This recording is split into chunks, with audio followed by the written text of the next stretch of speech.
السلام علیکم ورحمۃ اللہ وبرکاتہ۔ ناظرین، استقبال ہے آپ کا ہمارے چینل دا اردو نیوز میں۔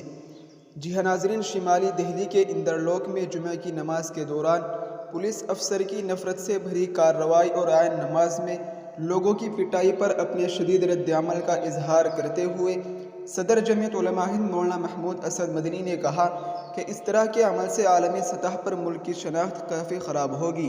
مولانا مدنی نے اس سلسلے میں وزیر داخلہ حکومت ہند اور دہلی کے LG کو خط لکھ کر پولیس افسر کو ہر طرح کی ذمہ داری سے سبکدوش کرنے کا مطالبہ کیا ہے۔ مولانا مدنی نے کہا کہ پولیس کے اس رویے سے ظاہر ہوتا ہے کہ وہ اسلام فوبیا کے مرض میں مبتلا ہے اور فرقہ پرست طاقتوں کی سوچ سے متاثر ہے، اس لیے فکری اصلاح کے ساتھ اس کو اپنے کام کے تئیں ذمہ دار ہونے کی ٹریننگ دیا جانا ضروری ہے۔ مولانا مدنی نے اپنے مکتوب میں وزیر داخلہ کو متوجہ کیا ہے کہ ایسے واقعات جن میں قانون نافذ کرنے والے افراد مجرم کا کردار ادا کرتے ہیں، متاثرہ کمیونٹی پر دیر پا برے اثرات ڈالتے ہیں، نیز ملک کے دشمنوں کو عالمی سطح پر ملک کی ساکھ کو داغدار کرنے کا موقع ملتا ہے۔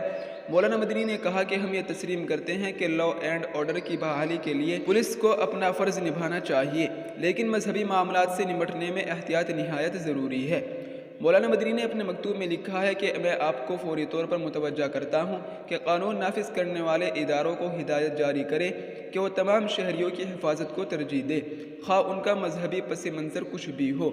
قانون کو اپنے ہاتھ میں لینے کے بجائے ان کی جانوں اور ان کی آزادیوں کا تحفظ کیا جائے اور فرقہ پرست اور ملک کو توڑنے والی طاقتوں کا اعلی کار بننے والے پولیس افسران پر سخت کارروائی کی جائے۔ مجھے امید ہے کہ اس معاملے میں آپ کے فوری اور فیصلہ کن اقدام سے نظام انصاف پر اعتماد بحال ہوگا اور ملوث پولیس افسران کی جواب دہی کو یقینی بنایا جائے گا۔ جی ہاں ناظرین، یہ اس وقت کی بڑی خبر تھی جس کو ہم نے آپ کے ساتھ شیئر کیا ہے۔ آپ سے گزارش ہے کہ اس ویڈیو کو زیادہ سے زیادہ شیئر کریں۔ السلام علیکم ورحمۃ اللہ وبرکاتہ۔